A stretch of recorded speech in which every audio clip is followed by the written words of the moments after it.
Hey there, everybody. Dave here. And before we get into this episode about Shovel Knight, I want to thank a few lovely people like Chris Nelson, the Top 3 Podcast crew, Zulgeek, Colby Moyer, Eric Guess, Rick Firestone, Jill, Kieran, and new patrons Charlie Young and Soccer Chick. Thank you very much for your support. I appreciate it very much. You, listener, can be just like them. If you head to patreon.com/realdavejackson, you will have my eternal gratitude and some very cool treats. All right, on to the show.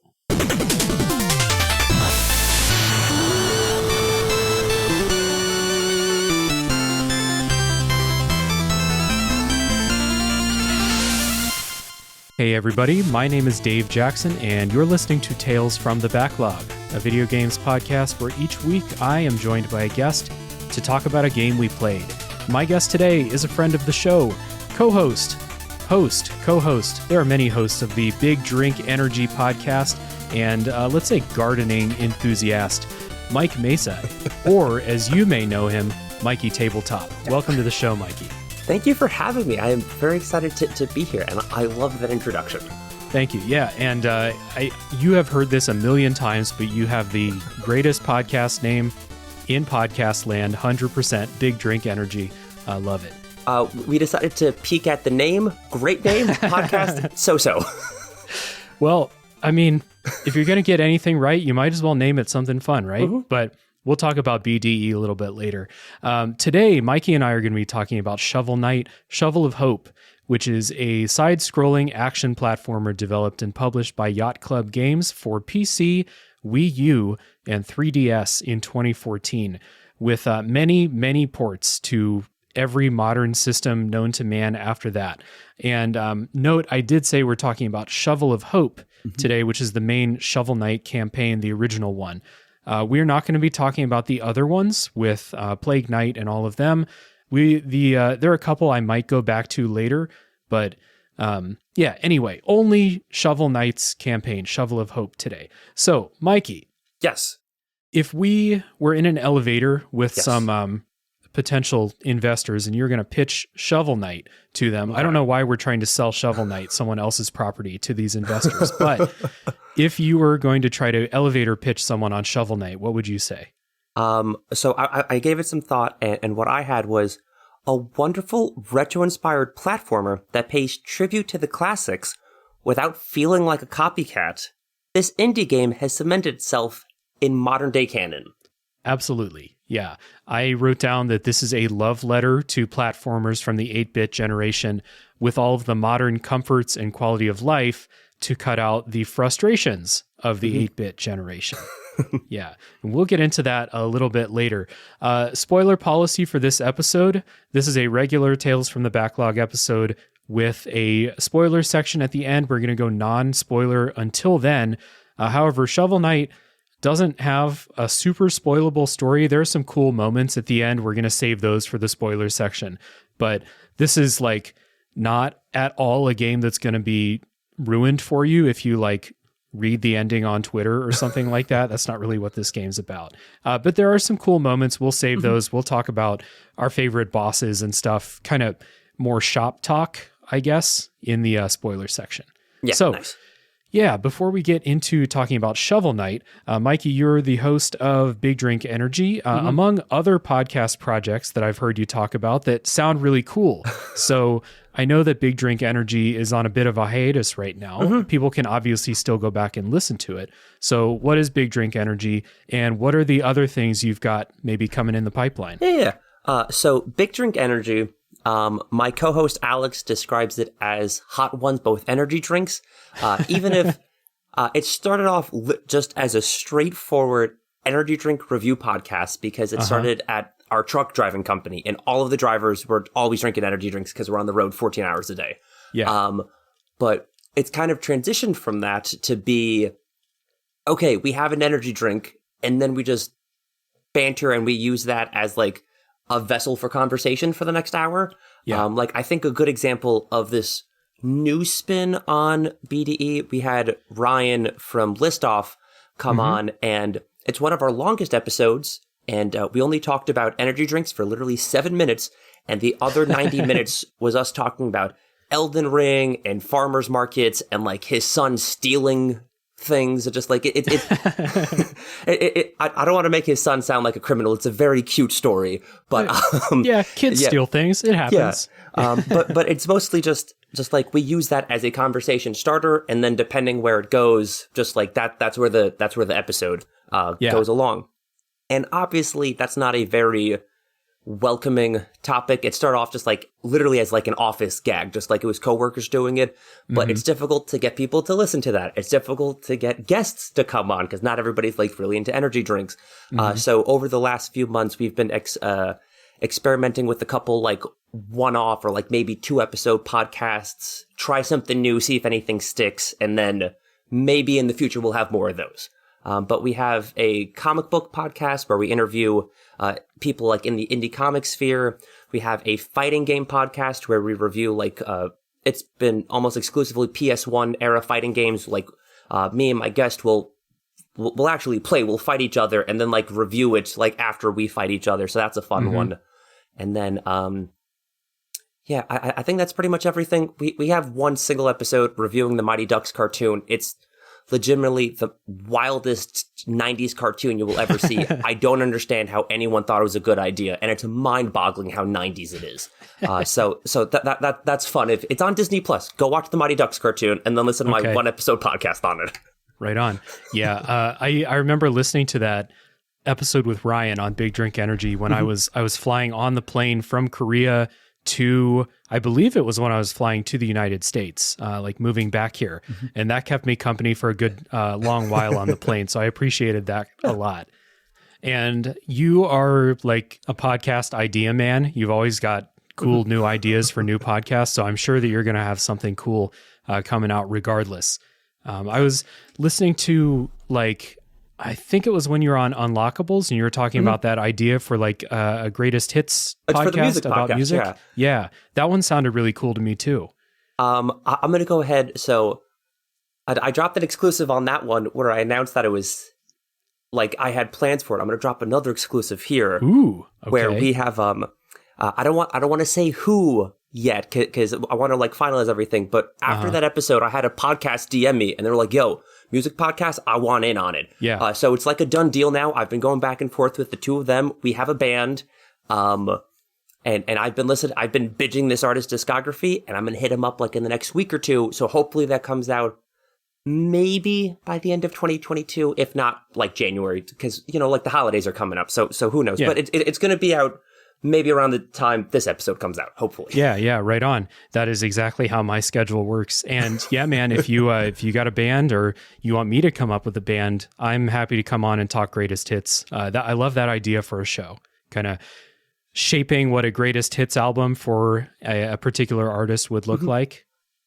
My whole philosophy is never say no. So you tell me what artist you like, and I'm doing it. Like the band we're doing now, I've literally never heard of before, but I'm like, cool. Okay. They're on Spotify. I'll listen to it. So yeah. I'm going to truck 14 hours a day with headphones in. I'm doing literally nothing but listening to music and podcasts. Yeah, exactly. I'm game. Yeah. Okay, cool. So I will put links to Big Drink Energy and the other like stuff that you're doing, like comic book stuff, that's on the Big Drink Energy feed, right? Yes, it's all on it is confusing, but it's less confusing than having to go to multiple feeds. So everything's just on the one page.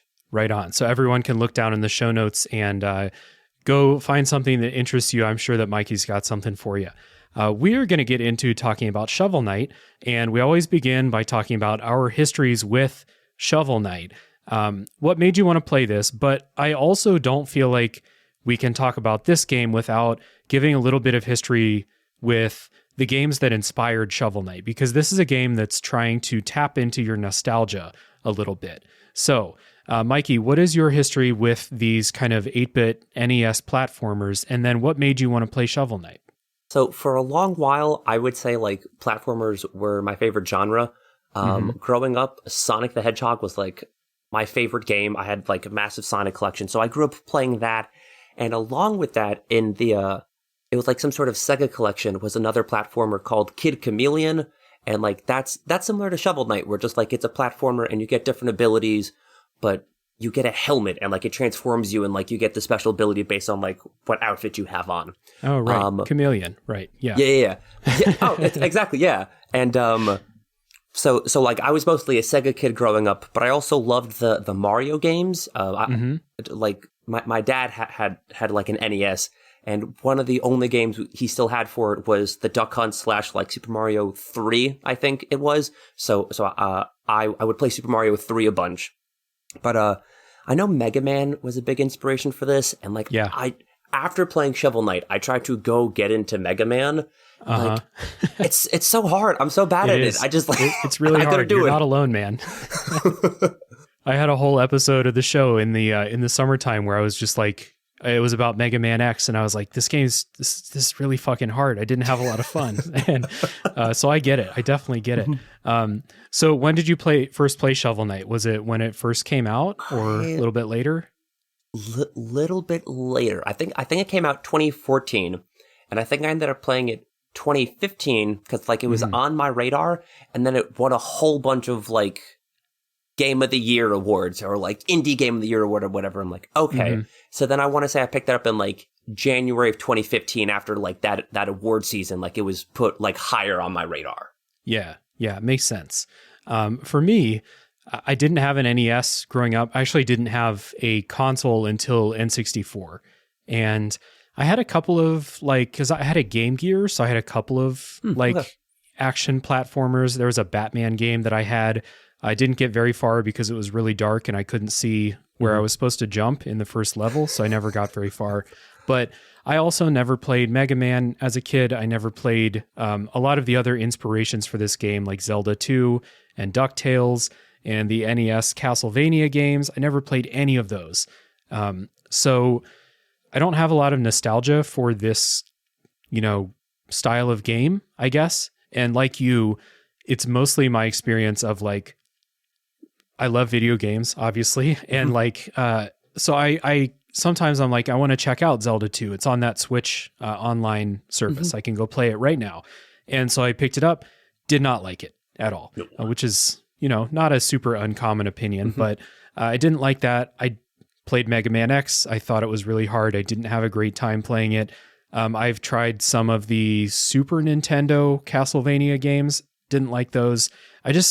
I have a lot of frustrations with older games like that. I'll get into why Shovel Knight overcame those. But kind of like when Shovel Knight came out, I wasn't paying attention to indie games that much.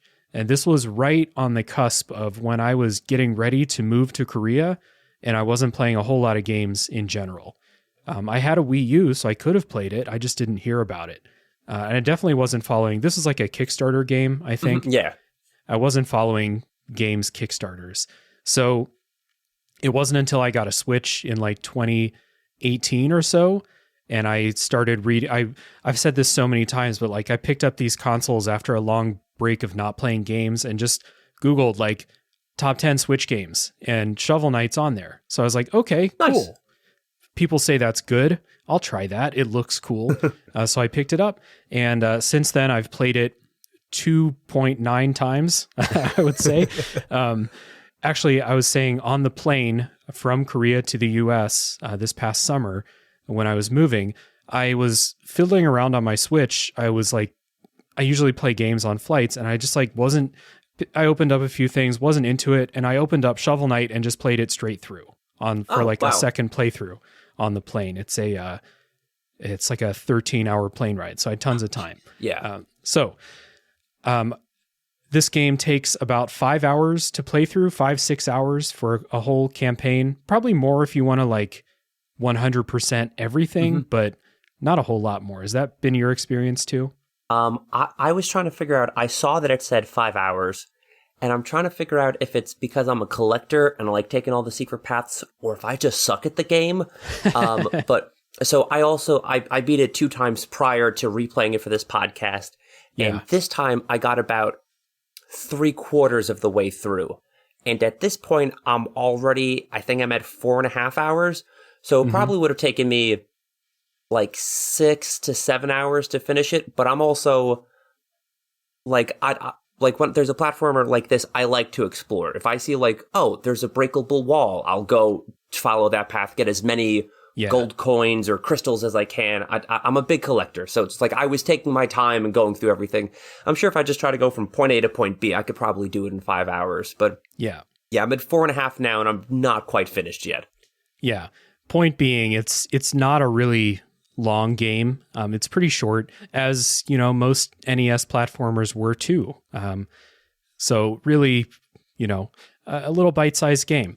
And getting into some opening thoughts here, I just talked about how much I get frustrated when I'm playing actual games on the NES. I was thinking, and like, other than Mario, I can't think of an NES game that I like. If you gave me a list of like the 20 best NES games, I would bet you that I've tried at least 10 of them and didn't like them except for the Mario games. So this is not a thing that I have nostalgia for, but I love Shovel Knight. It is such a nice love letter to those games while just cutting out every single thing that makes me hate those games. Yeah. It is such a friendly version of this. And I think that for people who have nostalgia for it, it probably hits that really awesome Goldilocks zone of like being modern. It does things that NES games could not do, but it's what you think NES games are in your head when you're thinking about your memories playing them. It's really, really good. Like if you go back and play Mario, okay, maybe not Mario. If you go back and play a different platformer for the NES, I guarantee you it's going to be worse than you think it is right now. But Shovel Knight doesn't have that. Shovel Knight is still really good. Yeah, there's a kind of rose-colored memory with video games from your childhood, I guess. And a lot of the people that listen to this show, people that I talk about games with, we're all relatively similar age. So maybe I have rose-colored memories of playing N64 games and original Game Boy games. When I go back and play some of those games, it's you're right. It's like, whoa, this is rough sometimes, or this is super old. This is super outdated. And Shovel Knight does a really good job, I think, of playing like you remember those games being. Yeah, exactly. Yeah. I think that's a really good way of putting it, because it takes everything that made the platformers enjoyable 20, 30 years ago or when you were a kid, but just applies that to a modern game. So just like it has the same vibe, it's just slightly better. Yeah. So we are going to take a little music break. When we come back, we're going to dig into Shovel Knight.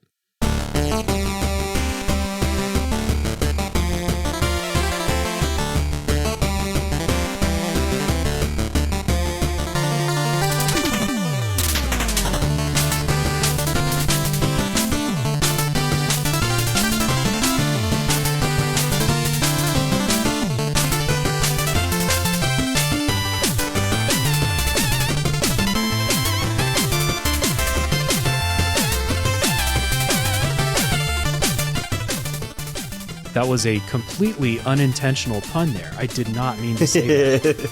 There we go. So in Shovel Knight, we're going to set up the story here. You play as Shovel Knight, a knight in blue armor, and has a shovel for a weapon. And I have watched some documentaries and read about like the development history for Shovel Knight. The developers picked a shovel because they wanted to have a gameplay thing where you scoop enemies onto their back and then jump on them. That was what they wanted it to be. They're trying to think of like, what weapon could we use?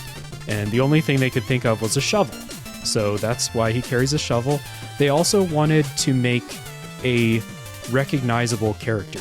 And this is in Jason Schreier's book called Blood, Sweat, and Pixels, which is a good read if you want to read about the history of Shovel Knight's development and lots of other games in that book.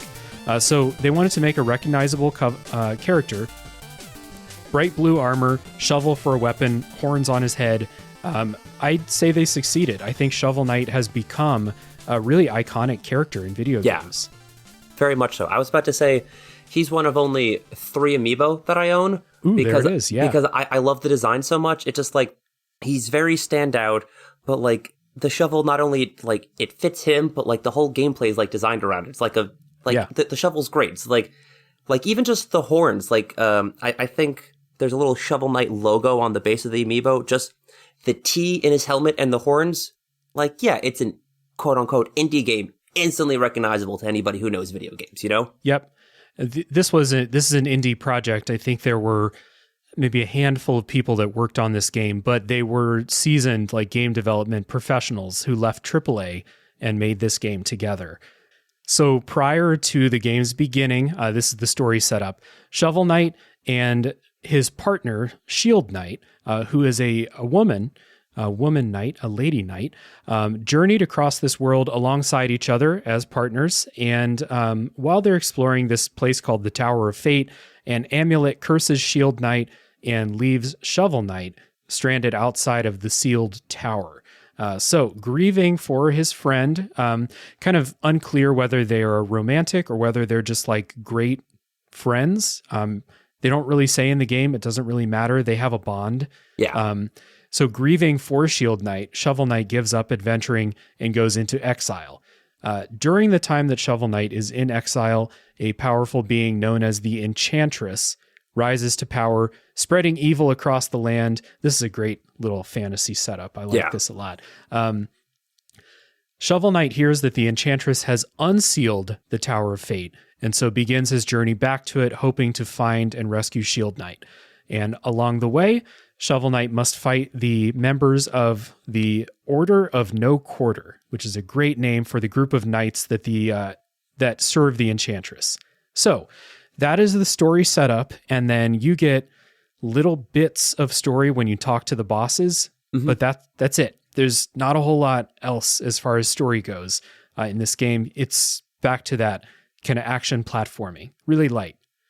Yeah, I'd say more so than like text-based story. A lot of the levels, just like they're really well designed. You can just like, I'd say the environment just tells the story. Just like like I'm sure we'll talk about this in a bit, but each level is like a different Order of No Quarter knight, and they all have like a gimmick. They have a gag. Just like one's really into water, one's just like really into magic, and everything's really unique. And it's like really cool, like visual storytelling. Like you can go through their lab or their submarine and like just look at everything, and you get, okay, I know what's going on here. Mm-hmm. And so when you talk to these Order of No Quarter knights, you'll have a little dialogue exchange beforehand. They all know each other. They know Shovel Knight. Shovel Knight knows them. They have a little dialogue. It's really short, but you're right. You get a lot of character flavor from the levels that they're in. You get character flavor from the moves they use as bosses, and you get flavor from that little dialogue. I also think it's funny that they're all just blank knight for their names. So you have kind of, Polar Knight, and you have Shield Knight, Shovel Knight, you have Plague Knight. Then there's some that are just weird, like King Knight. Doesn't make any sense King at Knight's all. my favorite. And then you have Spectre Knight, Tinker Knight. There are a lot of fun ones. So these are cool. I like them. And you're right. Like they do a good job of characterizing everybody really well without having long drawn out conversations when you face off against them.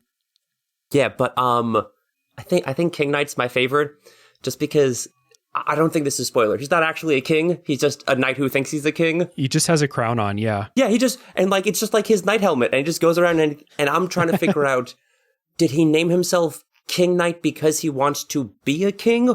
Or was that like the suit of armor he got and goes, I guess I'm a king now? And just like, and he's definitely my favorite of them. He's like the funniest. He has like a very unique, like pompous attitude to him. It's like, I found a crown somewhere. That makes me king. Kings have crowns. This is simple math. Those are good. Also a little bit of storytelling in between levels. After you beat a level, you get a little scene of Shovel Knight at the campfire, hanging out, falling asleep, and then having a dream. And these dreams are Shield Knight falling from the sky, and you just get a little text that says catch her. And you move Shovel Knight around, you try and catch Shield Knight. But the way I'm describing it to you sounds very simple, but I think that these scenes really, really evoke how like guilty and bad Shovel Knight feels that he fucked up and like couldn't save her. It's like surprisingly really good. No, it's one of the notes I have. All I have is dream sequence cool, because I was going to expand upon it, but just like, it really is. And just like, even the transition of sitting at the campfire, like in the middle of the woods, to switching to this dreamlike realm that he's in. And then everything's like in slow motion because it's groggy, because it's dreaming. Just like, these levels at most are like 8 seconds, maybe 10 seconds. They're very tiny. They're like interludes. But like, I think it's a really good job, like in those 10 seconds of conveying like his inner thoughts of, I couldn't save her last time. I have to save her this time. And as he progresses through these levels, and he meets more and more of like the minions, just like the regular, like the bad guys that he comes across on the stage, they come into the dream sequence as well. And like, he just feels like guiltier and guiltier. And that's how I took it, that more and more bad guys are like, the bad emotions just keep piling on as he goes on, you know? Yeah, absolutely. Like you said, they're very short. The way I describe them with simple words, they sound like nothing, but they carry a lot of weight in the story. And for a game that story takes a very obvious backseat to gameplay and music, which we'll talk about, the story in here is surprisingly memorable. And there are some cool things that happen in the story, which I won't spoil, and we'll save that for later. But yeah, so getting into gameplay, let's listen to a little bit more of that music. This game has like the best fucking music, so I'm going to cut in as much music as I can. So let's listen. We'll come back and talk about gameplay.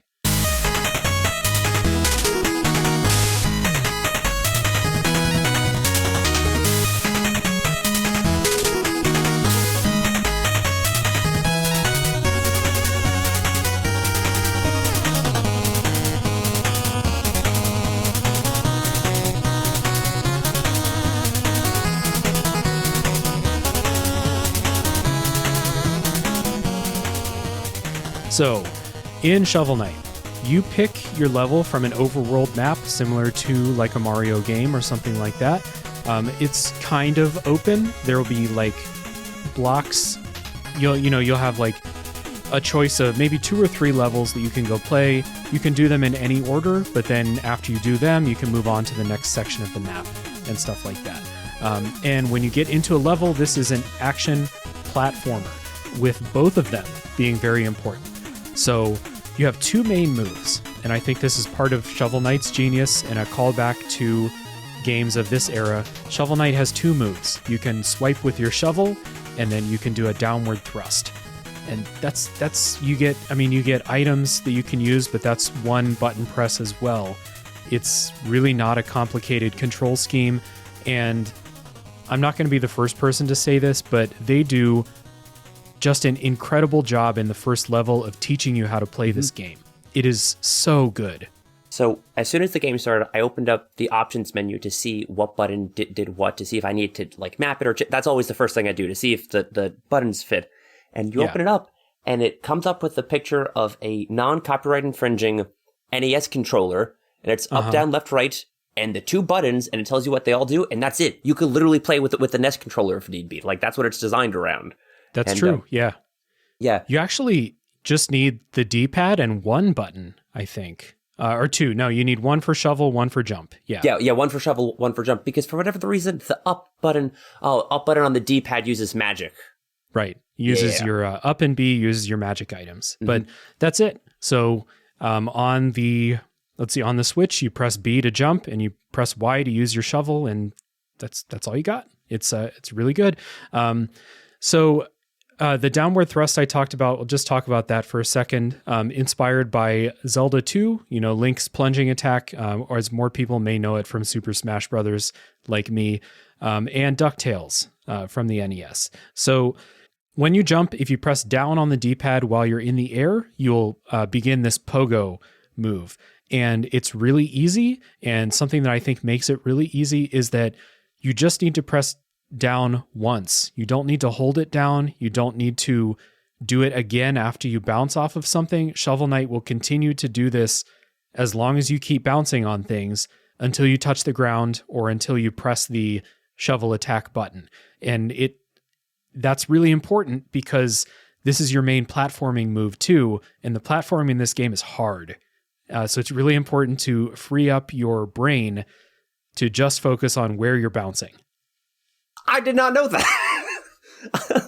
The level I was playing today, I kept dying in this one spot because I had to transition from like bouncing on like bubbles on my shovel to breaking platforms to go through them to bouncing on like a fish, and I kept dying because it was too difficult for me to do everything like one after the other because I kept holding down until I thought I needed it anymore. Ah, man, I'm such a jackass. It's I mean, the game doesn't tell you this. It's part of that tutorialization, which I'll talk about in a second. But let's just get this out of the way. I complained about a lot of those 8-bit games. We talked about how hard Mega Man is. I think Zelda 2 is super hard. This game is also really, really difficult. Yeah. It is a precision platformer.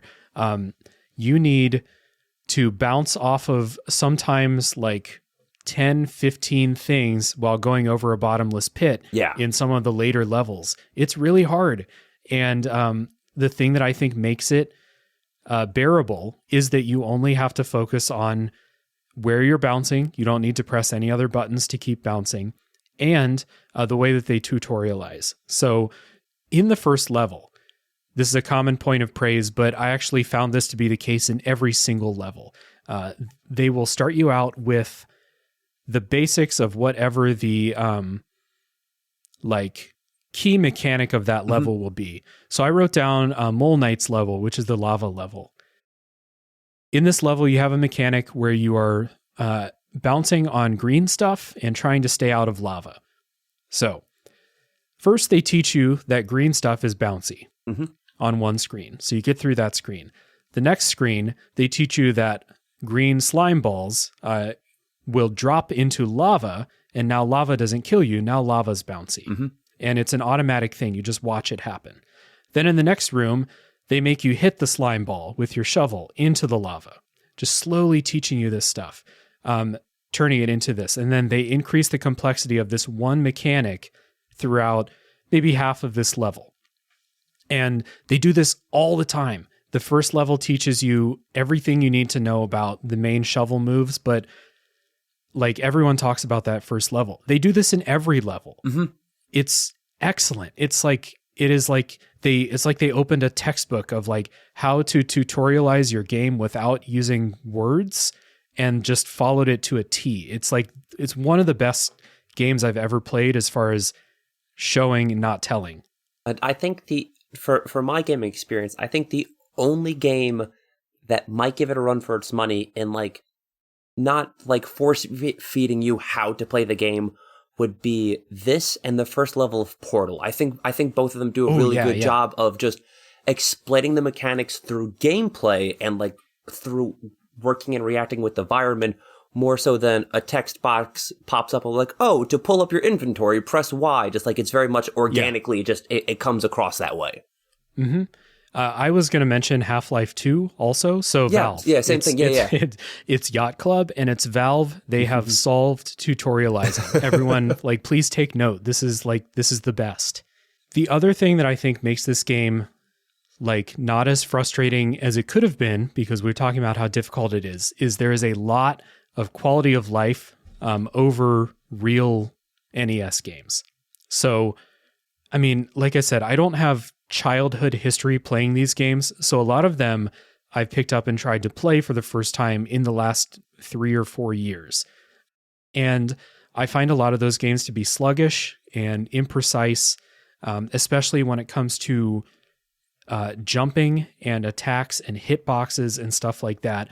All of that feels amazing in Shovel Knight. In fact, when you're doing the pogos, the hitbox for your shovel is actually much bigger than your actual shovel sprite, just to make it easy. It's a very generous game. So that's really cool. The other thing I really, really appreciate is there are no lives in this game. In the way that death is handled, there's no game overs. So, Mikey, do you get frustrated when you play some of these old games that use the continuation of arcade mechanics with lives and game overs and timers and stuff like that? One time I was at my friend's house and we were playing Sonic 1 or Sonic 3, on original Sega hardware. And it was like 4 of us, and we were just like passing and playing. So either one of us died or we beat the level and we passed it. And we were going to try and beat the game in one sitting. And we made it to like the second to last level, and we ran out of lives, and there was no more continues like we were at. So we just had to go back to square one. And like we played it for hours, and we just said, fuck it, we're done. We're not redoing this. Yeah. Fuck that. Yeah.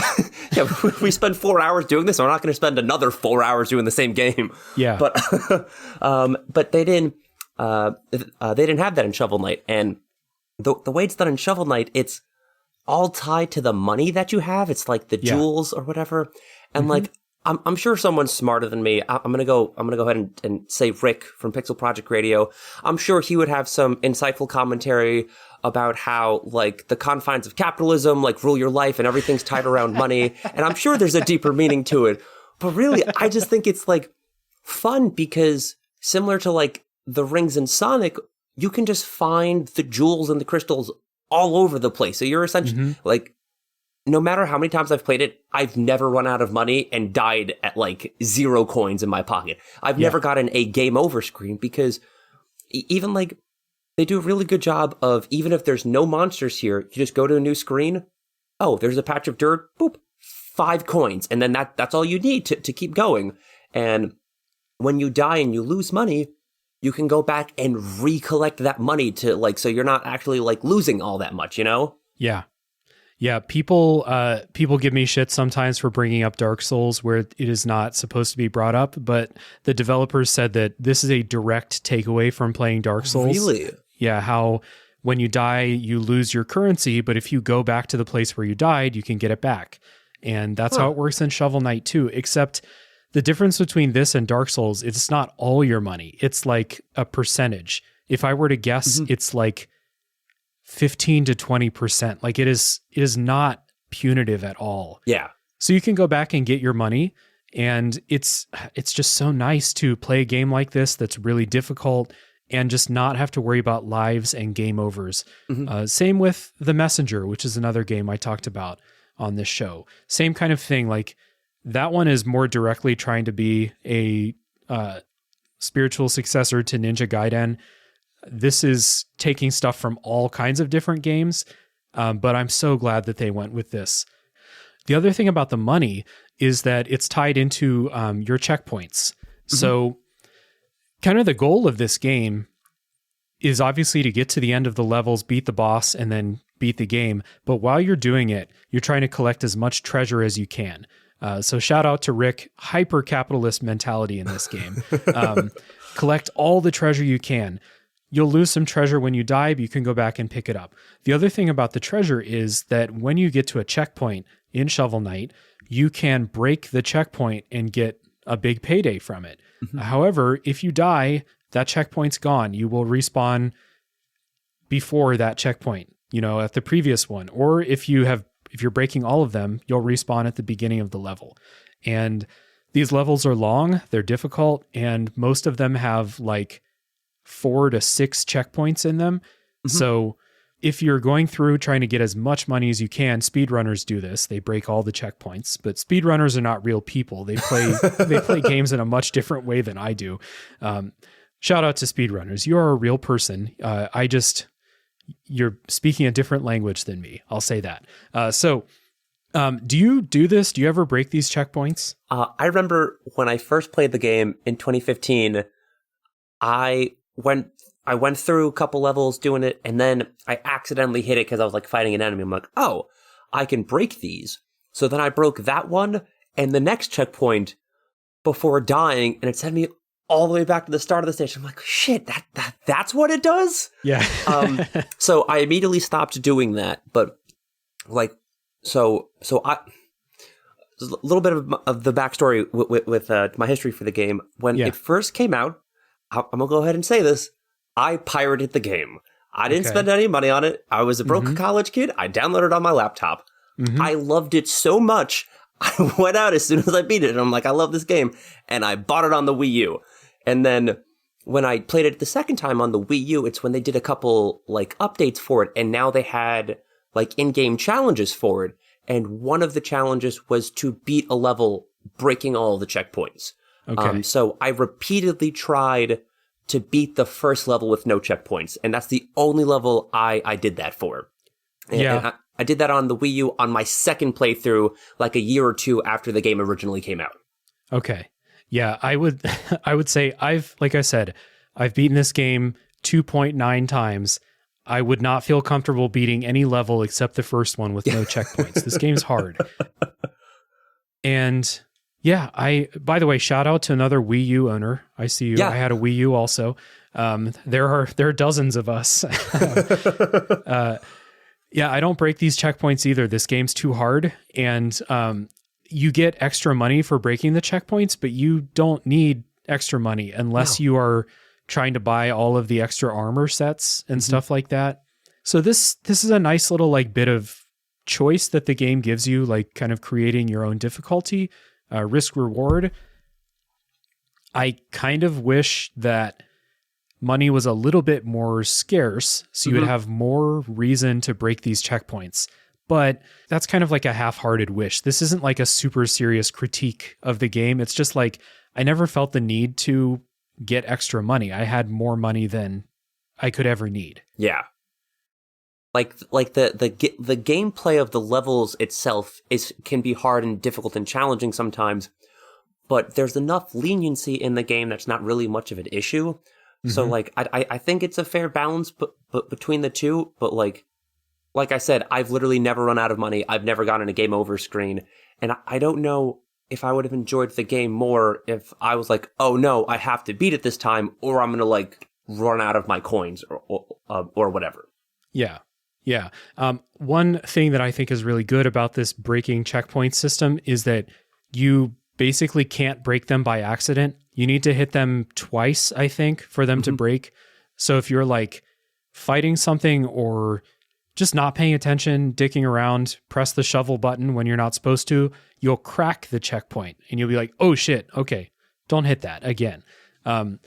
Really smart of them to not make them one-hit breaks and let you accidentally do it. Yeah, and I think you also have to... So the checkpoints are essentially, they look like a lollipop. It's like a glass ball on like on a stick. You might have to jump up and hit the glass ball. I don't know, like if you do a ground attack, just like, I don't know if you do a ground attack, if it'll hit it. So like there's no way you're accidentally going to ruin your checkpoint and like ruin your run of the game. So like they're very like lenient on that as well. Yeah, they also don't have enemies spawning right next to checkpoints for the most part. There's some places maybe where there's like a flying enemy that might wander over that way, but it's never like, you know, you're on a tiny platform with a checkpoint and 3 enemies. Never does that. This game is very nice. It's a very nice and generous game. Yeah. So with that money, you take it in between levels. You can take it to the town and you can buy upgrades. You can buy, to upgrade Shovel Knight's health, you buy a meal ticket and you get a giant like turkey dinner that upgrades your health. And you can upgrade the amount of magic that Shovel Knight has too. The other thing you use money for is to buy these magic items. So if you've ever played Castlevania and you're thinking of holy water or axes or anything else that you press up and B to use, this game has those too. So you find them by exploring in levels. You'll find a very recognizable chest with a merchant inside of the chest, which is funny. This game has a nice sense of humor about it. So you can buy the item from that merchant. You find those by exploring. And if you miss it, another very nice quality of life thing is that guy's in the town. He'll sell you that upgrade after you beat the level. It's just a little bit more expensive. So again, such a generous game. I love it. Did you have a favorite relic or item that you bought? Oh yeah, I do, but I will. I'll let you say yours first. I don't want to take it. I have a feeling there's like one obvious best one, and then there's a personal preference after that. Yeah. Okay. I think my favorite. I think it's the very first one you get. It's the magic wand. I liked having like a long range weapon. Yes. Because with the shovel combat, everything got to get real close, and sometimes if you're swarmed with enemies, there's a bit of a recoil. So if I hit an enemy, I slide back a couple pixels, and if there's an enemy behind me, if there's like all over the place, I get hit with that. It's nice being able to shoot fire at them from a distance. Yes. And there are lots of levels where enemies are placed as platforming hazards more than enemies that you're supposed to fight. You know, there'll be a dude often you're supposed to pogo across a bottomless pit, and then there's a guy at the end shooting fireballs, and you're supposed to navigate that. But if you use that magic wand, you can just shoot fireballs from your side, kill that thing, and then do the platforming, right? So yeah, super handy to have a ranged attack.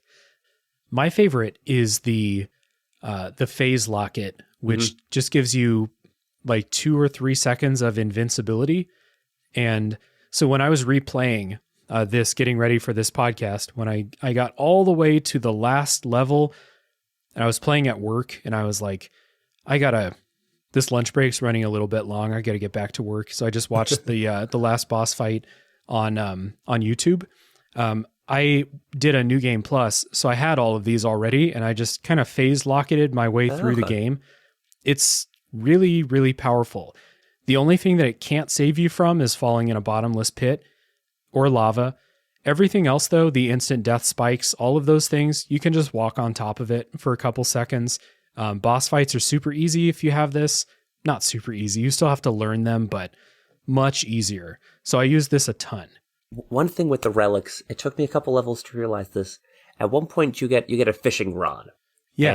And at the edge of one of the platforms, if you see a little like sparkle at the bottom, you can drop the fishing rod and it'll give you an item. And I remember this because I played the game before. So I'm dropping the fishing rod and there's sparkles and I'm waiting and like it comes back up and I don't get anything. It took me 3 levels to realize once I drop it, exclamation points come up. I go, oh, I have to click A to reel it back up with the item. And I went a bunch of levels. I'm like, am I doing something wrong? I feel like there should be an item there and I'm just missing it. Like you get a fishing rod for an item, but it turns out that Shovel Knight's just the world's worst fisherman. Like he doesn't know what the fuck he's doing. So one thing that I thought was like really funny was you mentioned it earlier, but I think Shovel Knight has a very subtle sense of humor. It's a lot of like one-liners and gags that I think like really add to it.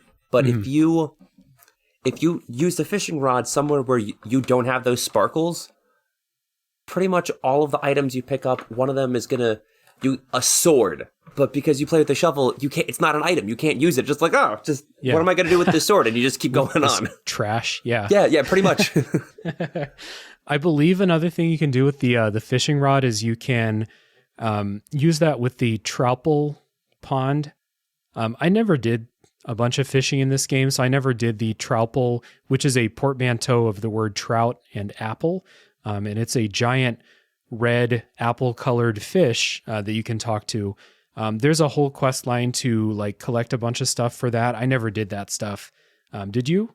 Not this playthrough. I did originally, and so there's this chalice that you can get, and then if you go fishing, and one of the Troupple like acolytes comes up, they'll fill up your chalice with either like invincibility for 3 seconds, it'll refill your magic or refill your health. Like you get a bonus, like if you run into them in the wild. Oh, but nice.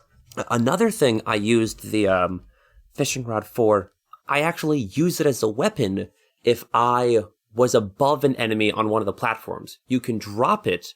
And I remember specifically like the level I was on today, I want to say it was Mole Knight's level. I was on a platform and it's like the sand or the dust squares that if you hit it, they fall apart. Mm-hmm. There was a bunch of enemies there, and I was up on top, and I used the fishing rod, and they all fell, so I didn't have to deal with it. I just avoided those enemies entirely. I had no idea you could use the fishing rod as a weapon. That's super cool. You have to be above them, so it's like very specific, like when and where it is. But like when it works out, it's fun. You're like, oh, I used the fishing rod. Yeah, cool. There's a lot of other relics too that you can use. There is one that is kind of like the spinner in Zelda Twilight Princess. Mm-hmm. You can get on this kind of cart and go across spikes. I never trusted it too much because I didn't want to be on the spikes and have it just like, timer ran out or something. But there's that. There's one where you throw anchors that's exactly like throwing axes in Castlevania, kind of an upward arc. And there's a couple bosses that stay above you, and if you just throw those, you can take care of them pretty quickly. A lot of stuff. So everyone's going to have their favorites. I think the phase locket is like easy mode for this game. Yeah. And you can find it really early in the game. It's like not super hidden. So again, this game wants you to succeed. Yeah. So let's listen to a bit more music, then we'll finish out gameplay by talking about the bosses.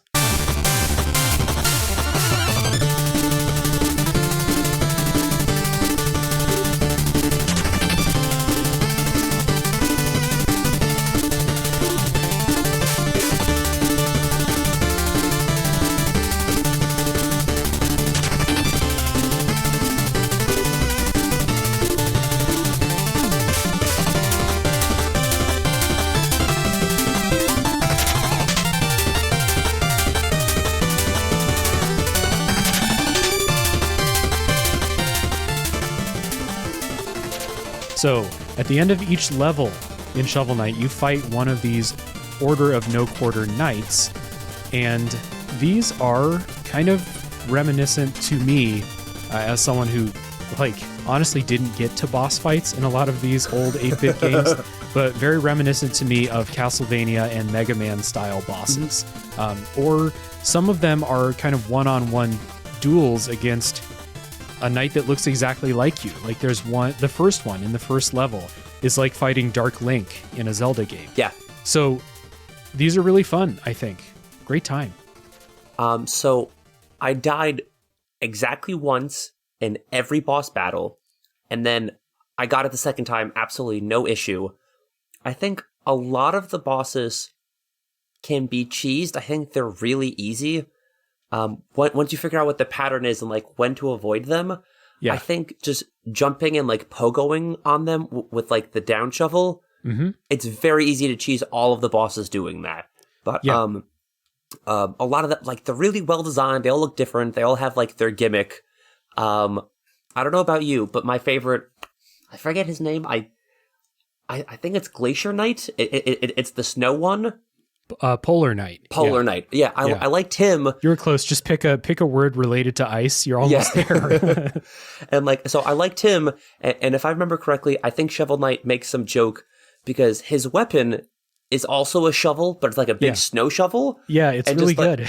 Yeah, I just like, I really liked him. I liked his design. I like how he just like, he's this hulking monstrosity that just shovels snowballs at you. Just like, I thought that one was very fun. Mm-hmm.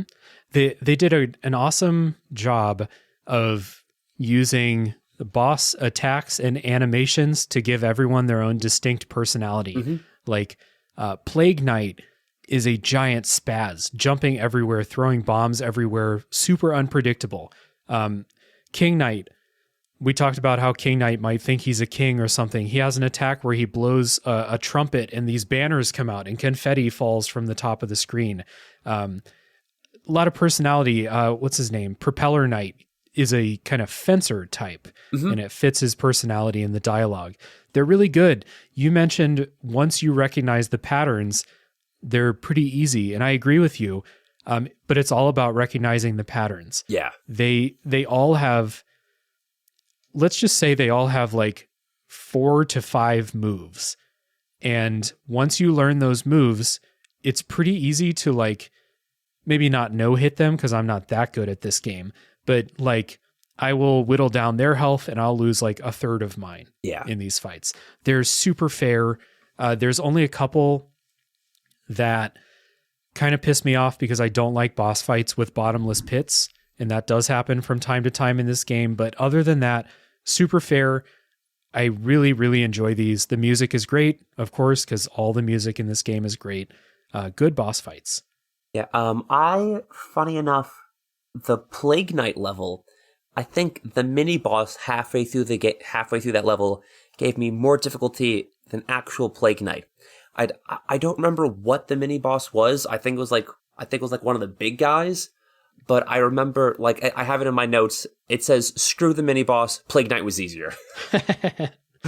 There are mini bosses in here. Some of them are like legit more difficult than the real boss. Some of the mini bosses are like guarding the way through and you have to fight them. There's often bottomless pits or other hazards in those rooms. Some of them are pretty tough. I'm thinking about the one in Propeller Knight's stage, where if you mess up, you'll like fall down to a lower part of the level and have to fight your way back up. Yeah, kind of a pain. But the bosses themselves I really enjoyed, which is another thing that I cannot say about bosses in a lot of retro games or bosses in a lot of games in general. Boss fights are pretty hit and miss across video games, I feel like. Yeah, I never played the Castlevania, so I'm not sure. But I got a lot of retro Mega Man vibes from these bosses.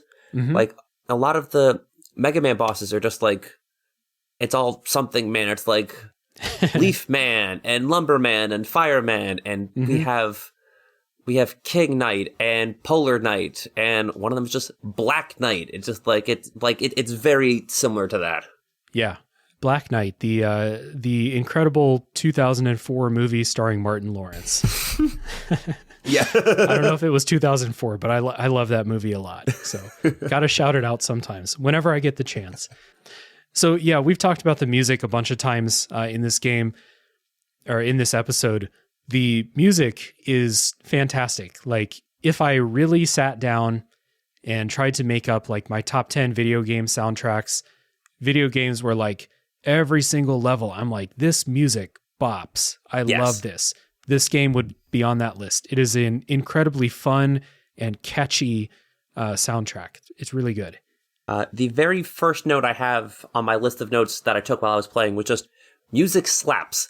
Just like, as soon as it opens up, I think my favorite song is the music on that very first level. Yeah, Strike the Earth. Strike the Earth. Oh, it's so good. I bought the album of it online. It was on Bandcamp, and I bought it, and I bought it a couple years ago, like after I bought the Shovel Knight game, almost exclusively for Strike the Earth, because that's how good it. Like, I can't tell you the last time I bought music. Everybody's just like streaming music now, but like, I like it enough that I bought this video game soundtrack. Yeah.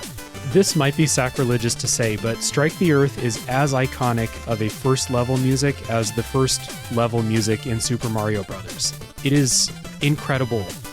Really sets the tone for the game, really gives you this like, okay, we're on the quest. It's like a driving, motivating, catchy as hell music. It's really good. Obviously I haven't cut the music into the episode yet, but by this point in the episode, you have surely heard it, for sure. Another thing I noticed about the music, when you're in town, when you go to buy the meal ticket to get more health, or you go to expand your magic, it's the same song for town, but whether you're like walking around town, you're in the kitchen getting the meal ticket, or you're in the bar underneath, it's the same song, but played with different instruments based on where you are. It's louder and it sounds busier when you're in the kitchen because it's played with different instruments, because he's for whatever the reason, it looks like his kitchen is like a blacksmith's office. He's like hammering out like his eggs or whatever. So it's like very noisy there. And like, it's the same song, but played differently than the rest of the world. And like, it transitions when you're going screen to screen based on where you are in like that town area. And I thought that was cool. Mm-hmm. Yeah. And we talk a lot about the Strike the Earth, the music in the first song, or the first level, but all throughout the game, every level's music is really good. They have different tones. They have different types of things that they're doing. I think I'm not a professional musician. I have not learned about music a whole lot, but like, they have some that are a little bit more melancholy, some that are a little bit like, still driving high tempo type stuff, but not like, the super happy, like we're striking out on the quest, like Strike the Earth is. It's really good. I read that this was one of the things that the developers kind of cheated on when replicating what an NES game sounds like. They used the sound chip that was in the Japanese Famicom, but added a few extra channels for this one, for this game. So it's one of those things. It sounds like how you remember those game soundtracks sounding like, but it's not exactly like an NES game. That gives them room to add in different layers of instrumentation or different melodies or harmonies. Really awesome.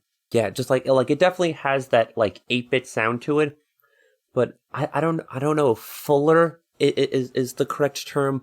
Yeah, but it sounds like there's more there than it. Just like argument's sake, like the same song played on a guitar versus played with like a whole band. Like it's the same song, it's the same thing, but it just feels like there's more going on with it because they had that upgrade. Yeah. Yeah. Also, good sound effects in this game. I really appreciate those when you bust open a breakable wall, or when you dig through, a big block of dirt or stone or something. Always appreciated those sound effects. Little shout out to those too. The other part of this 8-bit aesthetic is the way the game looks, which this is another place where they kind of half and half. They are pretty faithful, but then they cheat in a few ways that just make the game look better. So they use the same pixel count as an NES game. Same number of pixels used, but they use more colors. And this is undeniably a super colorful game, way more than an NES game would have been. They use a couple of techniques with the backgrounds that the NES was not capable of. So you'll have, animations happening in the background of levels that an NES couldn't do that. So again, it's one of those things. It looks like you remember NES games looking like. Exactly. More colors, more techniques. Really, really good. We talked about the animations. Shovel Knight, a lot of personality through the animations. When you start up a level and Shovel Knight does that hip hip with his shovel, a lot of personality there. We talked about the boss animations. All the enemies in the game are really cute looking, really interesting. If you just if you're flying through the levels and you don't look, you might not notice, but a lot of them are really weird, like electrified frogs and goats with pirate hats on and stuff like that. There's a bunch of weird shit going on. No, I agree 100%. And so one of my favorite aspects of the visuals, it's like 90 minutes, so I haven't been able to watch it in one sitting, but I'm watching on YouTube someone do a breakdown of all of Zack Snyder's movies and like Zack Snyder's like visual storytelling, and he's really big on cinematic slow motion. And yes. I watched like it's like an hour and a half video. I haven't watched all of it, but I watched like a 30-minute segment today breaking down how he does slow motion better than anyone else in Hollywood. And I think Shovel Knight does slow motion really well. It's a fast-paced game. It's a platformer, and there's not often slow motion. But when it hits, it lands. It's like good slow motion. I had written down as just a little touch. It's a small decision that they made that really helps these moments stick in your memory, is when you land the winning hit on a boss, you get this extreme screen shake and slow down. The background changes to a solid color. The boss often drops something funny that goes along with their character. Like King Knight drops his crown, Propeller Knight drops a rose. Solid background, slow down. It makes that last hit feel super epic. Yeah, very much so.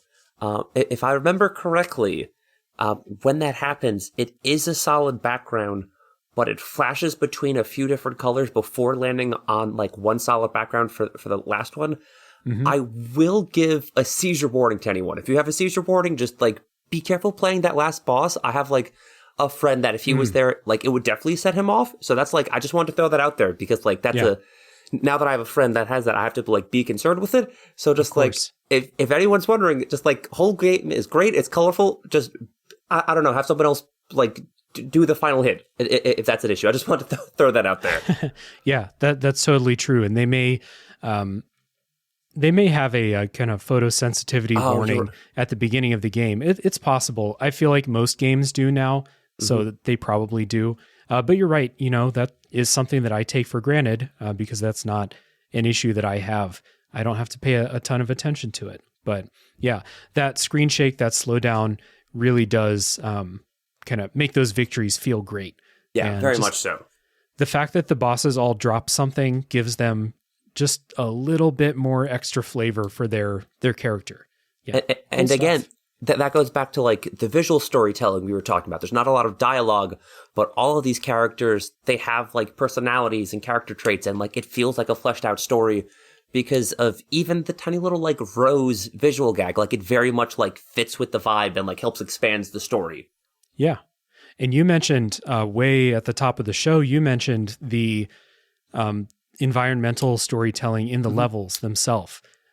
There's a lot of care put into how these rooms look. It's not like, they're in Mole Knight's level, you're going through a mine with lava in it, which is like a requirement for every video game, every platformer to have a level like that. But there's a little bit more care put into the design of it, and the enemy designs are really cool too. They don't reuse the same enemies throughout every single level. Every level, I would say, has 3 or 4 main types of enemies. They're all pretty unique to that level. They all have their own unique kind of mechanics. Just a lot of attention paid here. So now that you say that, it reminded me, while we're talking about visuals, so like in Zelda, when there's like a crack on the wall, you can place a bomb and like it opens up a secret passage. Yeah. There's a couple different like secret passages you can take where if you hit the wall with your shovel, it opens up and you'll get like a more expensive jewel or you'll get like a health bonus. And one thing I noticed, the distinction on the wall saying, hey, there's a secret passage, come hit me. It's different for every level. So like it blends in and like it fits like the vibe or the aesthetic of that level. Yeah. And I thought that was a nice touch. While also, you're right, because the levels are using different tile designs. But that kind of key, that thing that says, hey, hit this wall with your shovel, there might be something in here, that is always the same. But with the kind of blended into what the walls look like in this particular level versus the other level. So you always know like that visual language that says hidden wall, hit this, just like in Zelda. Yeah, exactly. I like that they blended it in. So like, it says hidden wall, but like, I know one has a bug and like one might have like a picture of a flame on it. It's like very obvious, like, oh, I gotta smack that. I like that they changed the flavor to make it vibe with everything else. Yeah, totally. So let's get into some kind of final thoughts here before we get into talking spoilers for Shovel Knight, kind of shop talk and a couple spoilers. But Mikey, I always kind of round out the non-spoiler part by asking, who would you recommend Shovel Knight to? Gut reaction, everybody. But it's a really fucking good game. It is. But I would give this to anybody who likes old school platformers, anybody who wanted to like old school platformers but couldn't get into them because they're too unforgiving, or like you didn't grow up with it and you don't like the old like the NES aesthetic. Anybody who likes music, and anybody who likes shovels, definitely for you. Absolutely. Yeah. Can't leave out the shovelholics, shovelophiles. Yeah. Can't leave them out. I'm with you. This is I don't know. Like, I just have a feeling that if you like video games, if you grew up playing Mario, which most people, I would guess, like played a Mario game in their childhood, even if they were like me and didn't own those games, I played them over at friends' houses and stuff. If you have nostalgia for like this era of video games, definitely try this. Like you couldn't have said it better. If you want to like these games, but they're too unforgiving, like the NES 8-bit games, like me, that's me. I want to like Zelda 2. I want to like the old Mega Man games, but I don't, because they're too hard. I don't have fun. I had a ton of fun playing Shovel Knight. This game's incredible. And so it really does land on that list of games where it's like, do you like video games? Like, pretty damn good chance you're going to like Shovel Knight. Just simple question right there. And then, again, if you appreciate good video game music, gotta play this. Get on YouTube right now, find the soundtrack, listen to it. If you didn't want to play it before, you might want to play it after listening to the music. So, pretty easy recommendation for Shovel Knight. So, little housekeeping before spoiler time. We always want to open it up to the guest to let people know where they can find you, different projects you have going on. Where are you in internet space? So, Mikey. So despite my podcast it's on hiatus right now. Despite that, I'm on Twitter all the time because I have no life. So you can go ahead and follow the podcast at BDE Pod. You can get me there if you want to talk to me specifically. You can find me at Mikey Tabletop. I was about to say, like, one was mostly podcasts, one was, like, mostly video games and music, but I forget to, like, swap accounts, so a lot of times there's crossover. Just hit me up at either of them. Just, like, it's pretty much the same thing. But yeah, just, like, so even though we're on a little bit of a hiatus, by the time this episode comes out, I'm hoping to have a couple more episodes on my feed out, so that'll be a lot of fun. And even if you don't like energy drinks, I'm sure there's something on the BDE page that you can find that you'll enjoy. Yeah, for sure. I haven't had an energy drink since I was in college, like 15 years ago. But there is something for me there, and I think there will be for you too, listener. So check that out.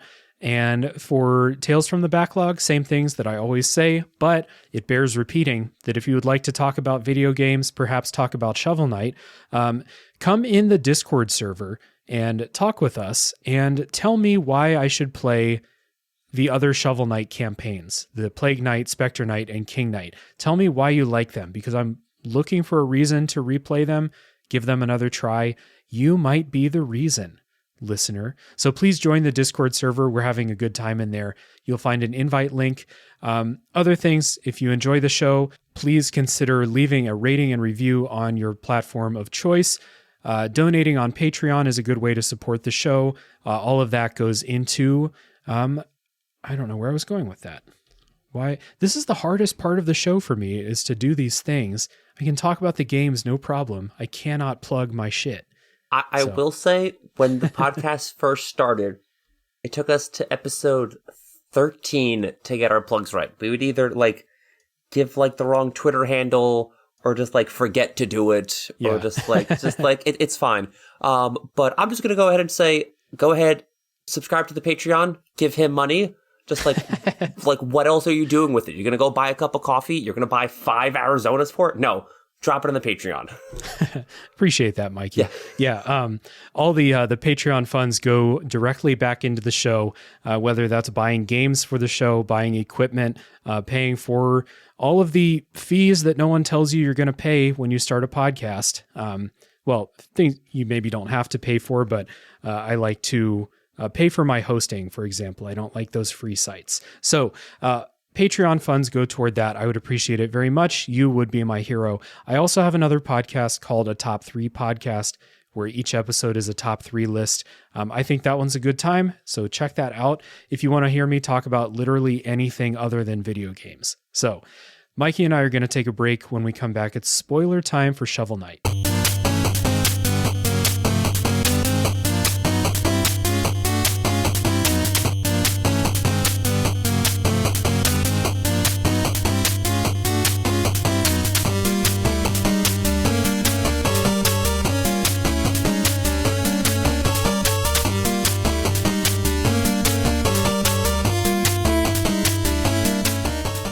All right, Mikey and I are back, and it's time for the spoiler section for Shovel Knight, Shovel of Hope. So, quick kind of easy thing. We kind of talked about this, but we can get into a little bit more detail now. Did you have any favorite levels in the game? As easy as it may be, I'm going to go with the first level. I think the first level just, like, does everything so well. Like, not only does it have the best song, but it introduces you to the mechanic, introduces you to the game. Like, it's just... I'd argue that's, like, Shovel Knight at its purest. There's a whole bunch of secret levels, and there's, like, replayabilities, because at later levels, when you get, like, items that you didn't have, you can go back and, like, find more hidden places. It's just, like, it's very well done. It sets the stage, and, like, I'll go back and, like, replay that first level if I need, like, more money or something, if I want to, like, buy a suit of armor. So, like, I've definitely played that level more than all the other ones. So I think the first level is my favorite. I mean, it gets all this praise, and it's completely deserved. It's an excellent level. It's the first level of Super Mario Brothers or Super Mario World. All the Mario games do a really good job of teaching you how to play them most of them, without talking to you and telling you how. They just show you. Same with Mega Man X. I didn't have a ton of fun playing Mega Man X, but the first level teaches you everything you need to know about playing, except for the dash, because you get that later. But you get the point. This is right up there. It's just an excellent level. It's fun. It's not like they're teaching you how to play the game, but it's not fun. Like a lot of like modern AAA games will have tutorials that are not that fun because they're trying to teach you so much shit. Mm-hmm. And in this game, they only have 2 or 3 things to teach you, and it's fun to figure those out and go through that level. It's got the sleepy dragon in it, your first kind of boss fight that you fight, and then you fight Black Knight at the end, and he's one of my favorite boss fights. So yeah, I like that level a lot. I like I like Plague Knight's level. That's a really fun one. I think it's called the Lich Yard. It has the mechanics of going dark from time to time, kind of little memory test. That is Spectre Knights. Oh, is that Spectre Knights? Okay. Yeah, I think Plague Knights is like... Oh, it's like the laboratory. Yeah, it has a whole bunch of like ooze vats. It was giving me a lot of...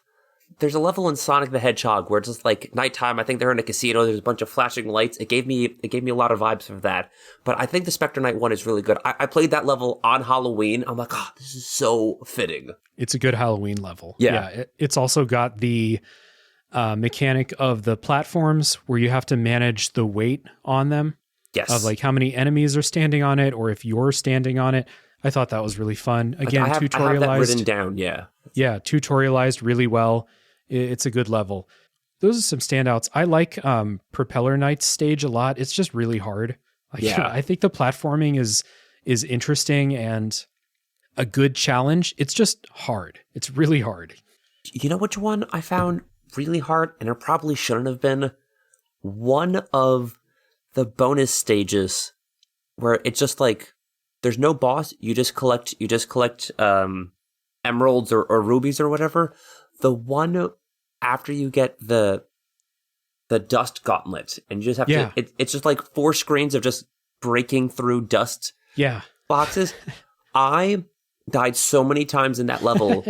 I lost more money than I earned, but I'm too stubborn to like cut my losses and leave. I'm like, I have to finish it. So like, it literally was a waste of my time. It wasn't worth it, but like I beat it. Just like it took me 9 times to do it, but yeah, dude, I'm laughing because it's exactly my experience too. It's like I probably died in that level more than I died in any of the real levels. Yeah, it's really hard. So kind of along those lines, did you have any boss fights that like really stand out to you? So like I talked about this earlier. I really liked the Polar Knight stage. I thought that one was fun. I think a lot of the bosses, like I said, once you figure out the patterns, you can get it. I played the Mole Knight one today, and like that one was more fun than I remembered it, because I like the fact that he zips across the stage, and like you can either like avoid it, or like you can time it to like attack him before he comes out. And I don't think this is cheating, but because he's a mole, at one point he buries underground, and then there's 4 mounds that pop up. One's him, and then like 3 are enemies or like lava geysers. I paused it, and you can see his little visor sticking out the bottom, so I knew which one was him. So I would then unpause it and like not waste my time and go get him. Oh, you can see, even if you don't pause it, you can see which one is him. But when he jumps out, he's covered in lava. So yeah. Anyway, I have Mole Knight as one of my favorites too. And it's because that move, like you said, where he comes out of the wall and shoots across the screen horizontally, is so fun to time that and bounce on his head as he does that every single time. I love it. I can't get enough. Another one I really like is Spectre Knight. It's one of the early bosses, so I think it's one of the easiest ones, but I just had a really good time learning the patterns, and this is one that like he doesn't touch me anymore. It's a very easy fight, but I learned it myself. And it's a great feeling when it's like, you know, this boss is easy, yes, but it's easy because I mastered this. Yeah, exactly. It's a great feeling. Any others for you that you think stand out?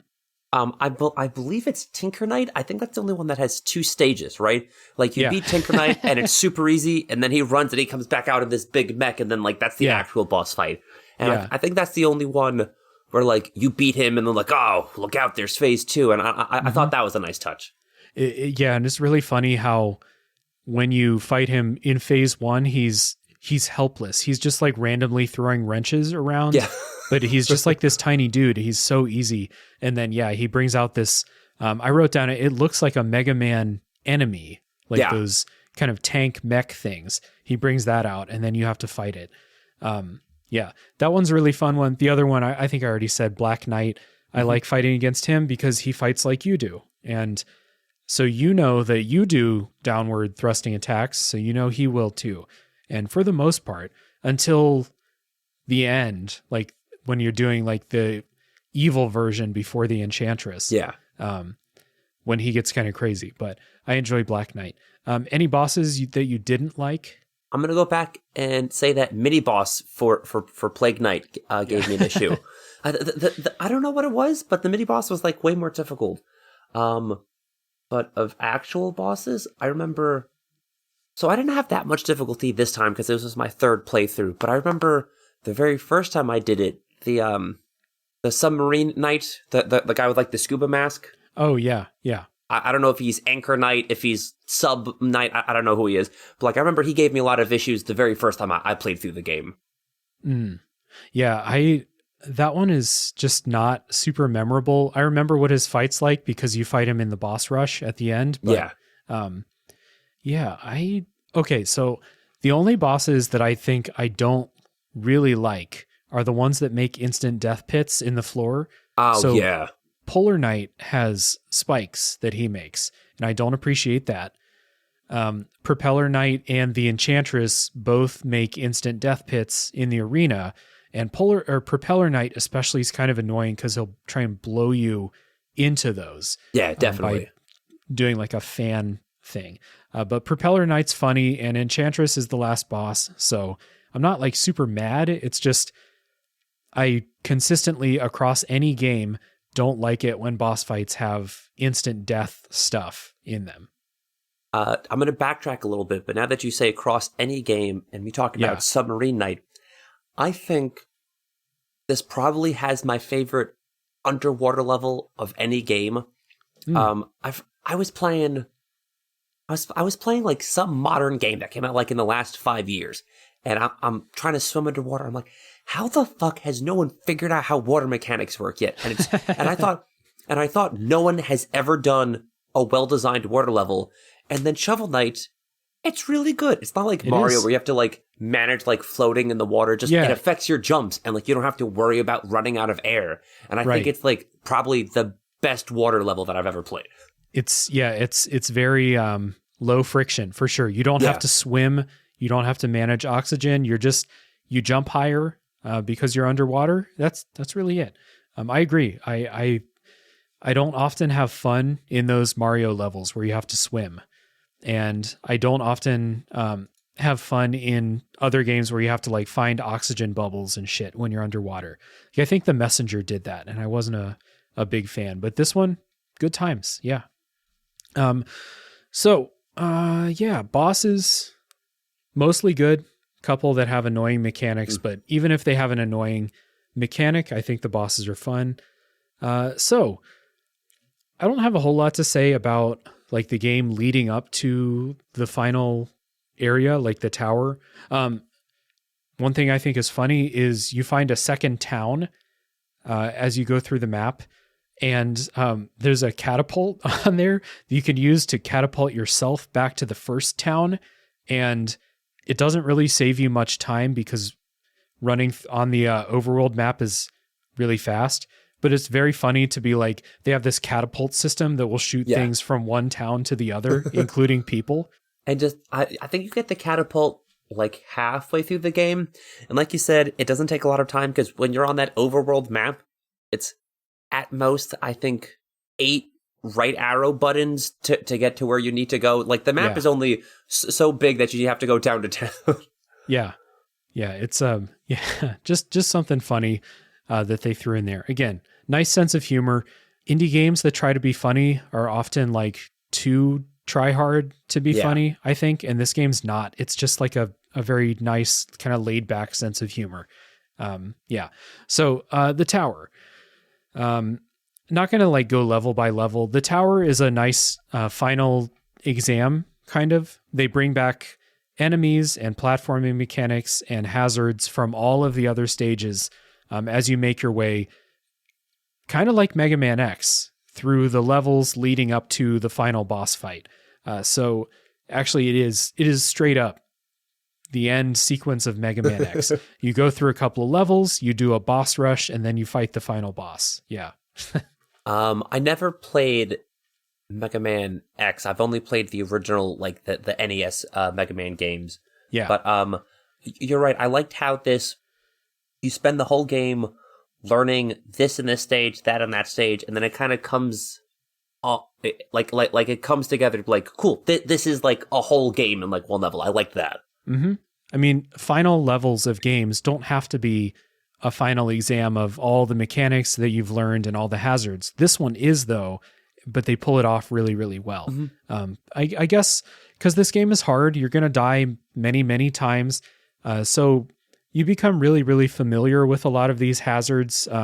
So when they pop up in the last level, it's like, oh, I remember this. I mastered this. I had to master this to get through that level. So I'm good now. I can do this again. Easy peasy.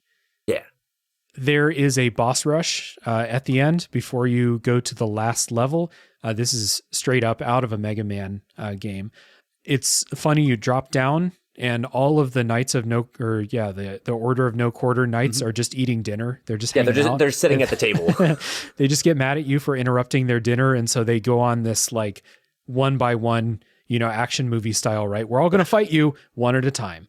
And so they come at you and you have a boss rush. You have to beat all of the bosses without dying. Though, in saying that, this is as friendly as they could have made this. Mm-hmm. It could have been super hard. It could have been super annoying. They were like, nope, we're going to let you heal between every battle. We're going to refill your magic. I think it's every 3 fights you refill your magic. Super friendly. I really enjoyed this. Yeah, I'm normally not a fan of boss rushes just because, like, I've already beaten you once. I don't want to have to beat you and your homies again. But, like, I didn't feel too burdened or, like, put out by this one. I'm like, okay, it makes sense. I did crash their dinner party. Yeah. Yeah, this is what I get. I mean, someone comes to my house and interrupts dinner with me and my friends. We're going to fight you one at a time. That's how this goes. If anything, I'm now the villain of the story. I break into your house and ruin your meal. Yeah.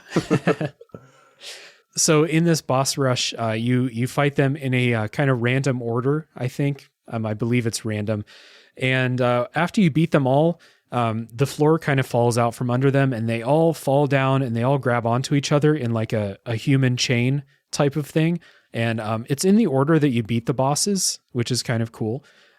And you as Shovel Knight have a choice to use your shovel to help them all up, or you can leave and let them die, I guess.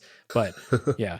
And you fight Black Knight again. Black Knight's not part of the final boss rush. It's before that.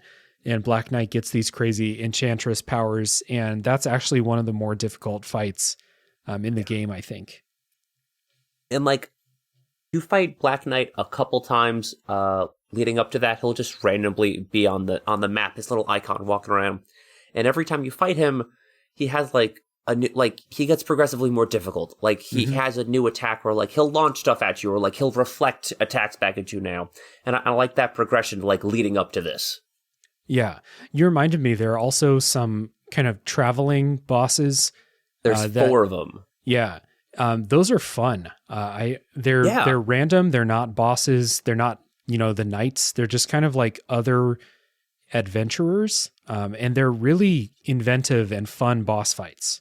And like, I like them because I don't have to go through like a whole mini level to get to them. Like you just walk up and like one of them wants to be in the Order of No Quarter.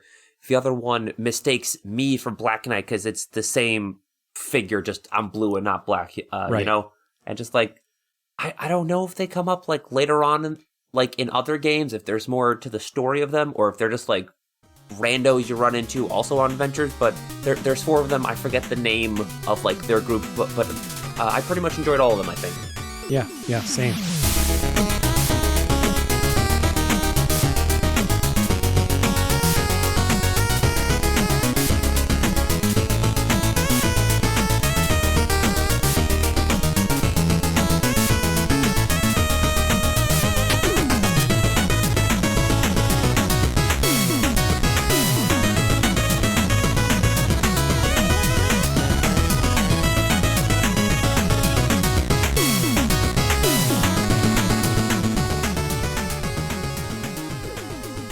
So getting into the Enchantress fight, so you get to the end, you fall down this long thing. You have a couple of platforming things, including one where you have to like inch along because the platforms will come up from the bottom and kind of fill in as you move across the screen. And then you fight the Enchantress.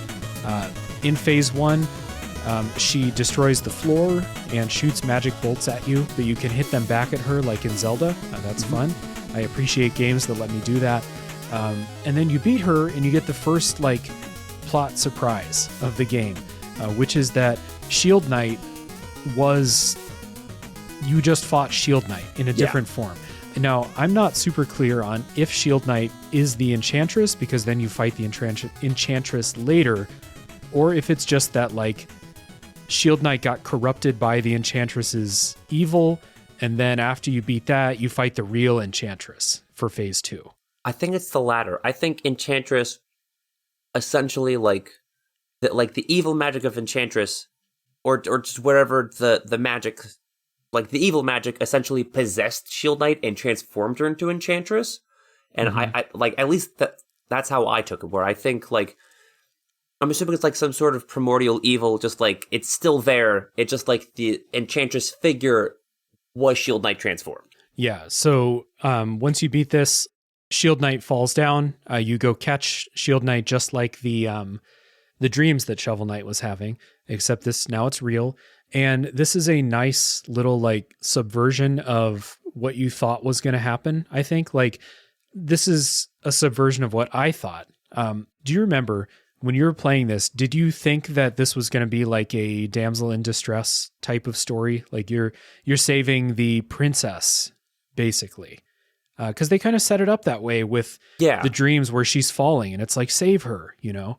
I definitely thought it was going to be similar to like the first Zelda, where just like, it's very classic, just like European fantasy, where just like damsel in distress, I'm the literal knight in shining armor, I have to go rescue her type deal, you know? Mm-hmm. But it's not like that, really. So in the second phase of the fight, you fight, I guess, what would be the Enchantress's true form, or like the physical version of this evil force, this corrupting force, right? And you cannot beat this without Shield Knight. Can't do it. And I really like how this sets her up as not only capable, she can handle herself, but also you have to use her. You have to be a good team in order to beat this last thing. So 2 ways that you do that. The Enchantress has a kind of rapid fire attack that you cannot avoid. The only way to stay safe is get behind Shield Knight's shield. It's really cool. And then the other thing is she puts her shield up as a platform to bounce on, so you can get up high and hit the Enchantress and actually do damage.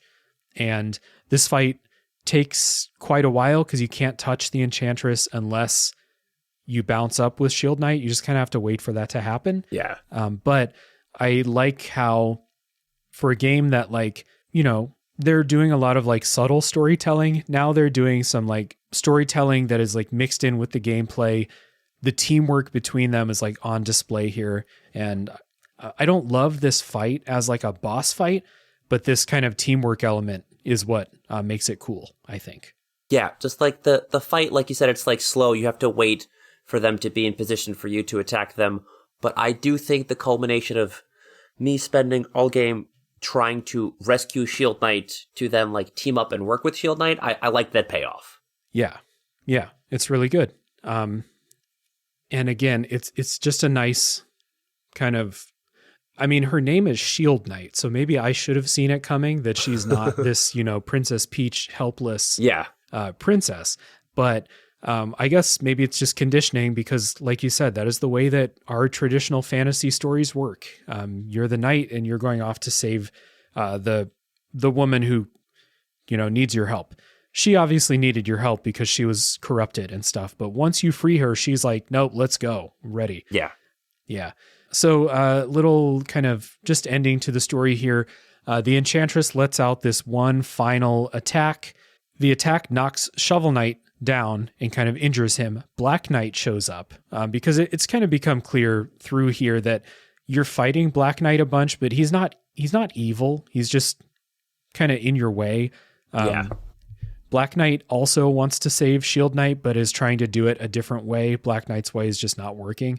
So Black Knight arrives. Shield Knight stays behind to block this ultimate attack and tells Black Knight to get Shovel Knight to safety. And that kind of is how the game ends, so you think. We get a little resolution to that. Black Knight drags Shovel Knight to a campfire, and it's one of those, like, he just like fucking leaves him there. He's like, I told her that I would bring you here. That's all you're getting. Like, if you die here in 15 minutes, that's not my problem. I brought you here. And then we get the credits. There's some fun stuff in the credits if you pay attention. It's kind of like a Zelda, like, look around the world at like everybody celebrating, or like everyone's lives now that you've defeated the Enchantress. So some things I wrote down here. You flash to each of the levels and each of the Order of No Quarter Knights and kind of see what they're up to. King Knight is not a king. The real king is sitting on the throne, and King Knight is scrubbing the floor, which is cool. Spectre Knight is having a party with all the monsters in the Lich Yard. And I think it even says like Spectre Knight, life of the party. And there's just like some skeletons dancing. It's real good.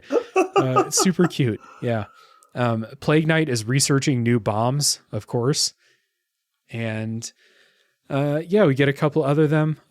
Propeller Knight was always portrayed as this like upper class, like French type, kind of those mannerisms. So Propeller Knight's living high society life. Tinker Knight's making toys for the children. So he's one of Santa's little helpers now or something. Black Knight dumps you at the campfire. You think that Shield Knight is dead, but she limps back to the campfire and joins Shovel Knight. So it's a nice little happy ending. I've said on the show lots of times, I love it when games have like sad endings that I don't like. The ending I don't want happens, and that I like that in a lot of games, but I like the happy ending. This is a fairy tale, you know? Yeah. I feel like I would be disappointed with the sad ending just because like the game leading up until this point isn't necessarily like a sad game. Okay. No. So leading up to this, the game I was in the middle of was The Last of Us. I was playing that for the first time, and I stopped to replay Shovel Knight. I don't tell me what happens because I don't know. I'm only about like 2 hours into it. But argument's sake, if The Last of Us ends up with the sad ending, that makes sense. It's a post-apocalyptic world. If it's sad, that works because the world is fucked. Shovel Knight's like a fun adventure story. If that ended up sad, I would be disappointed. Yes, exactly. This is like there is evil that's corrupting the land. Your partner as a knight has been captured. These are sad things that are happening, but the tone of this game is very fun. The whole time, all the music, there's no like sad songs in this game, you know? So it's definitely fitting that it's not like, oh, Shield Knight died. Whoops. No, she's okay. She's back. And so you have a happy ending, and really good. Good game. Yeah. Very good video game. Yeah, I think very good video game is how I describe it. It's better than good. I don't know if I would go perfect, but definitely very good. Yeah. Perfect is a pretty heavy word to throw around, especially if if you're in your head, if you're like thinking about, what does a game need to do to be perfect, then it's a really heavy word to throw around. But this is an excellent video game. This spoiler section just kind of, run through our favorite things in the story, talk about the ending. But the joy in it is like every level teaching you how to play it without, having a fairy like in Zelda, say like, oh, did you try climbing that? Yeah.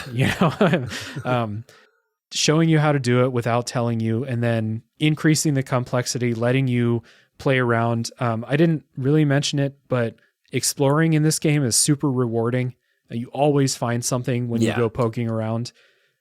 Really appreciate that. Yeah, good ass game. Good ass game. So anything else about Shovel Knight you want to dig into before we say goodbye here? I don't think so. No, we pretty much talked about everything. Music clap, dream sequence, cool. That you already mentioned the weight on the spooky level. Oh, I will say, I was playing one of the levels. I forget which one it was. Maybe it was Plague Night, where just like at one point you fight like an ooze copy of yourself.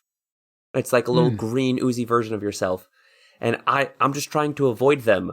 But because it's ooze, like it drops from the ceiling and like forms into a Shovel Knight.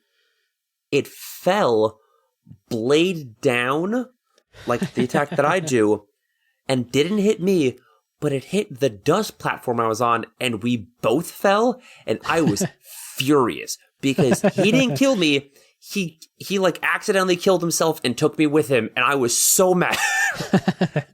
Yeah, that sounds like that would piss me off too. But luckily the game is pretty generous with how many checkpoints you get and stuff, and it's like, man, if it just think about if that happened in an arcade game or a game that has game overs and continue and stuff like that, and you have to start from the beginning or write down a fucking password or something like that. That would really piss me off. But with the amount of things that this game is super nice about, it's really hard to hold stuff like that against it. Like I complained in Mega Man X, the episode, about how many times like an enemy will just randomly appear. Like I'm in the middle of a jump and there's like a trigger that when I jump over this platform, an enemy will fly out from the side of the screen and hit me and knock me down and kill me. And I got so fucking mad playing Mega Man. And like that happens sometimes in Shovel Knight, but not nearly as often. Not enough to get like super mad all the time about it, you know? I not all the time, but I will say I think it was the Plague Night level. At one point I said, fuck this game so much, I take back all my praise for it. I think you texted me that. Yeah, I texted you that. Plague Knight's level is making me hate this game. I think that's the only time. There's something about platformers that makes me like more frustrated than like playing other games. Like, argument's sake, like if I die in The Last of Us, like, okay, I got shot, I got bit by a zombie, whatever. But there's just something about platforming that is like, I should have jumped a pixel later, or I should have watched out. There's just something about that just like makes me want to throw a controller for that genre only. Yeah, I think it's like, if I'm playing Dark Souls or Bloodborne and I die a bunch because a boss is really hard, like I'll get frustrated. But you're right, in platformers, there's this, you may like, cause you'll like look at the screen in a platformer and you're like, I need to jump on this and bounce on that and then jump on that and go. And it's like, seems so simple. But if I die like 3 times trying it, I'll be like, what the fuck? Like, this is bullshit. I hate this. Happened to me sometimes in Shovel Knight. Again, this game's hard, but like, luckily there's no game over and stuff like that. Just all those, generosities really help. So if this game were as hard without those, little gifts that the game is giving, like maybe I wouldn't have finished it. Maybe I wouldn't have played it almost 3 complete times, Yeah, exactly. So I think this has become like I told that story about being on the plane and just like, I don't know what to play. I got to play something because this plane ride's 13 hours long. I already listened to BDE with Ryan talking about Ryan's kid stealing shit. So I got to find a game to play. You know what? I'm just going to play Shovel Knight. Like it's one of those games. It's kind of a comfort food at this point. Yeah, it's really easy to pick up and go. Levels take 15, maybe 25 minutes. So like if you don't have a lot of time to kill and you just want to like play for a couple minutes, you can. It's not like opening up Zelda and like, oh, I'm in the middle of the dungeon, I have to do X, Y, and Z, or I'm not going to like get out. This is very easy. Like I have 15 minutes before I have to go get my laundry. Boop, boop, boop. I beat the first level again, Yep. And another thing is like when you beat the game, it doesn't force you to start a new file. You can just pick up your old file and then go play the levels again, fight the bosses again. You can do it as many times as you want. That's what I did this time with all of your power-ups, all of your health upgrades and stuff. So it's even easier that way. And so it is like, it's a really nice, like you said, I have 15 minutes to play. I can go play Spectre Knights level, can see the skeletons and have a good time. Yeah, definitely. Yeah. All right, Mikey, thank you so much for coming on the show, man. It's I waited too long to invite you on the show. I finally got it done.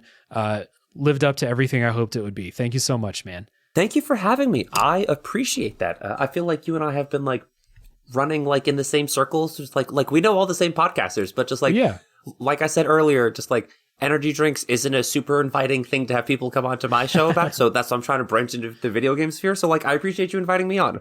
No, of course, man. I mean, like we talk regularly in all the Discord servers and stuff. It just, took me a while to invite you on the show. So I apologize for that. But glad we finally got it to happen. Yeah. Yeah. Nice. I had a great time. Thank you so much.